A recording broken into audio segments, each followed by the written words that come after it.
Hi, everyone. Hope you had a great week and enjoyed the exploration of primary sources. They can be really fascinating and offer great perspectives when studying history. This week, however, we will be focusing on the arts. So let's jump right into a review of week three. There's a couple things I want to cover from last week, and a brief recap, and then get rolling with week four. So this was last week. History and Social Science Framework, Chapter 21, focusing on instructional strategies. We'll revisit this later. I didn't want to make the video too long because I do want to cover number 4 on the list there, teaching difficult topics with primary sources, and we'll do that in a couple subsequent slides. So, Chapter 1, this emphasis was on discipline-specific skills. So, as you recall in history, reading and interpreting primary and secondary sources was a focus, writing historical arguments. In geography, using geographic representations and other technologies to make reasoned decisions. And then across all disciplines is what you've learned about in other classes, metacognition, this strategy about thinking about one's thinking, and using that to connect what students are learning. Today's events are essentially tomorrow's histories. Um, so one of the other things that it touched on is how in our history and social science classrooms we'll use a variety of texts, not just relying on the textbooks. Primary sources, secondary sources, maps, or textbooks, of course, um, newspaper, literature, blogs, all of those can be sources used in your history social science class. And also that students should be engaging in reading, writing, speaking, listening, and interpreting visuals. So not just reading a chapter, answering the questions at the end. These are all integrated into discipline-based instruction.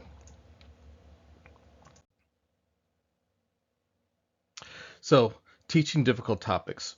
Um, Teaching difficult topics is really an essential part of meaningful social science instruction because it helps students better understand history, society, and really their role as informed citizens and future decision makers.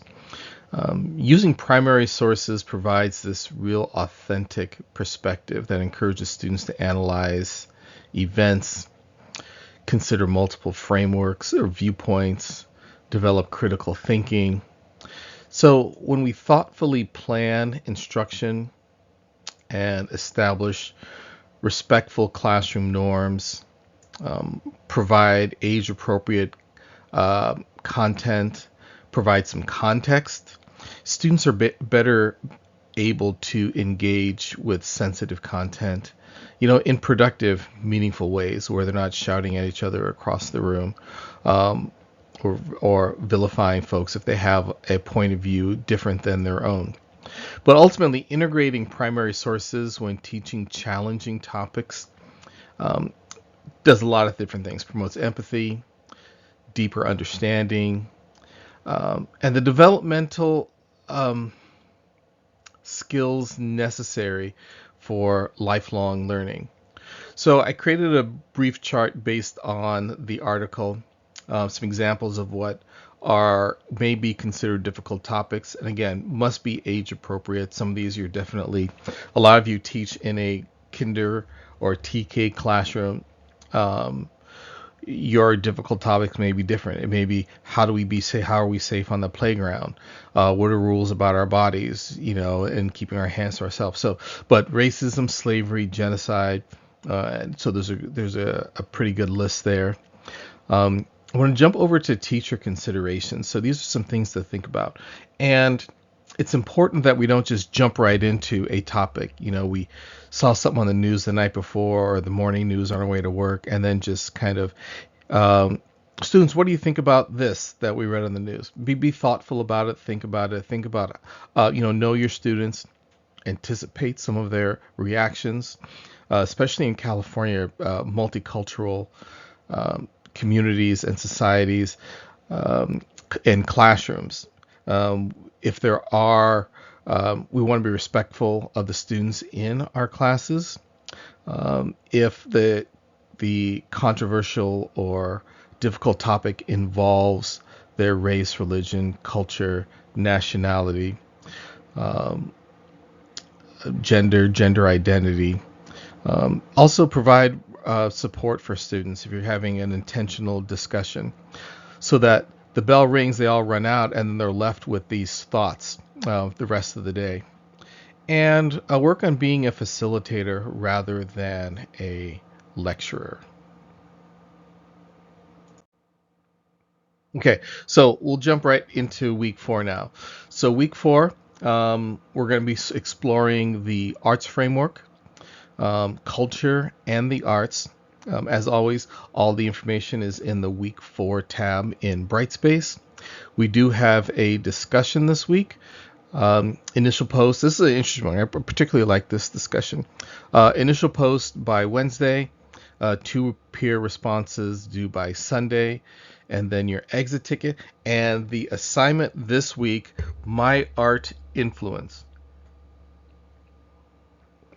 Again, I think this week, week 4, is, yeah, you're going to like this week. There's some really good stuff happening. So there is a bit of reading. We're trying to minimize it a little bit. But so the arts framework, there's 3 chapters in the arts framework. Music, theater, and visual arts. That's going to be chapters 5, 6, and 7. And then the other reading is integrating arts learning with the Common Core state standards. And as always, you do want to take some time to explore the other learning resources that are in the in this week. Spotlight on the arts. There's a short video. Also, Kennedy Center lesson plans. So some great lesson plans in there that you can explore and possibly integrate into your own classrooms. And express yourself, arts integration in the classroom. This is the video. This is going to show some real world examples about how that is going for one particular classroom. So arts integration. This is a 5-minute video, showcases how one teacher integrates art into her curriculum. She shares a project where her students painted their own moons, which was inspired by their study of the first moon landing. The video also features examples from other teachers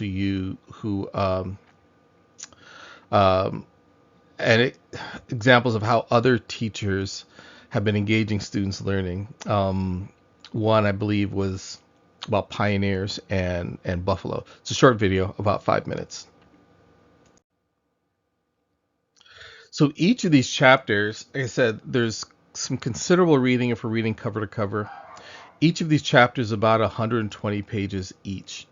So the expectation is not that we read them front to back, but I do want you to familiarize yourself with what is there and bookmark the links.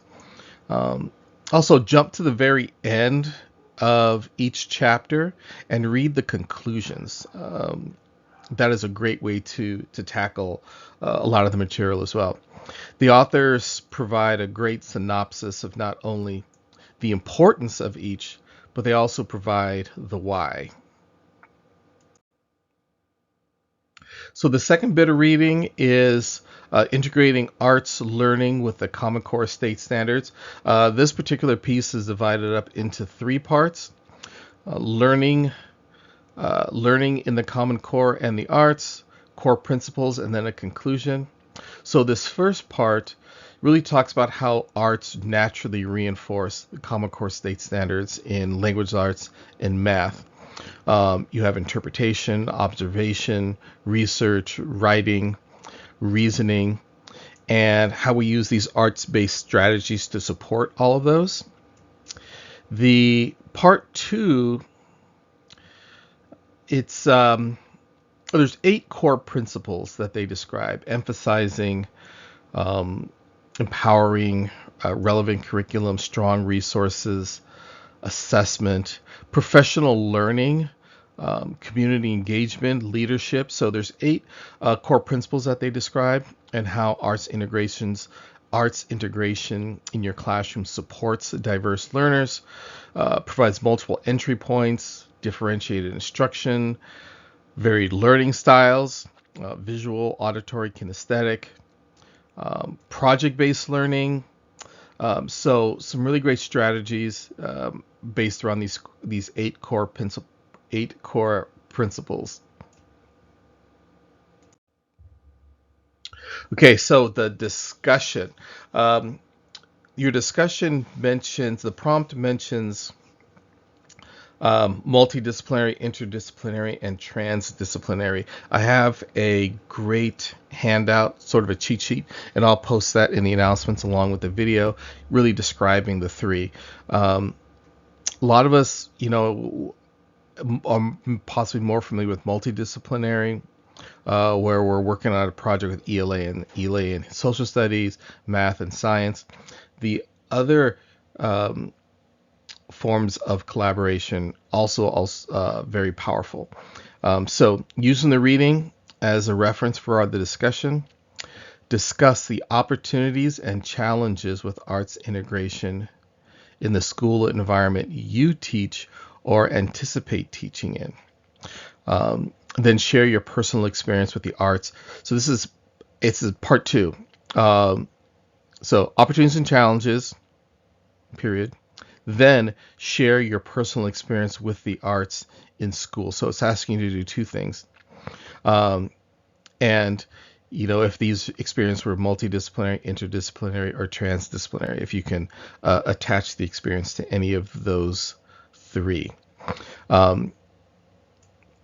So again, ask probing questions, ask clarifying questions, share an insight maybe that you read, offer support, challenge the position. But remember, this is a discussion and not strictly an academic activity. We don't necessarily need citations because this is asking, discuss opportunities and challenges, and it's asking about your own personal experiences.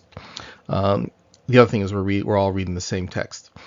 Share your thoughts and experiences implementing the arts in your school rather than just a recap of the reading. If you're not presently in the classroom, describe what you believe may be some of the challenges to the school or grade level that you intend or want to teach in. Okay, so this is the My Art Influences I was talking about that I'm super excited for. You're going to create a PowerPoint slide, use Canva, a Padlet, some other multimedia source, and identify 5 different works of art that have had an impact on your life. It could be a painting, a movie you watched, a play, a song. So you don't have to represent all 5 of the VIVAPA domains. You must do at least 3.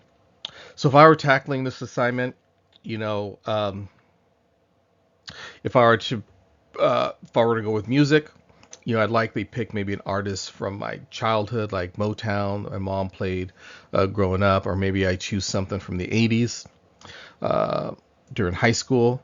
Dance, I don't know that there was a lot of dance that had an influence on me. I might choose, if we're sticking with the theme of the 80s, I might choose breakdancing from the 80s. And yes, I was in a breakdancing crew growing up in the Valley. Visual arts, again, I stick with the theme of the 80s. Maybe I choose Art Deco revival or pastel-infused pop culture prevalent in the 80s. Theater, popular movie, Star Wars, Indiana Jones. I don't know. I'll pick a movie. For media arts, maybe I pick when MTV and video was king. Maybe I pick a video from the 80s that was influential. Maybe I choose a Michael Jackson video, Thriller, Billie Jean, or Beat It or something. So you're going to choose five pieces of art. You have to represent at least 3 of the VAPA domains. So on each of your 5 slides, the artist's name, the domain it represents. Again, use the naming convention that we've learned. A pictorial representation of your selection. Full explanation of your choice, how it impacted you. Must be aesthetically pleasing. Layout, font, background, artistic display, and any other information that you like to share. Optional. And so again, go to the week 4 overview in Brightspace, and full directions are linked there in the menu. Okay, and begin. Well, we should have already started thinking, but continue thinking about your fieldwork assignment due in week 7. 5 hours of fieldwork. That includes time you spend in the field. Observe a K-8 arts or social studies lesson. Although the goal is, if you can get out into the community, attend an art performance, an art exhibit, a cultural experience in the community, visit a museum, interview a potential guest speaker, attend an art class or workshop, and then account for 5 hours. And so really, if you're out in a museum,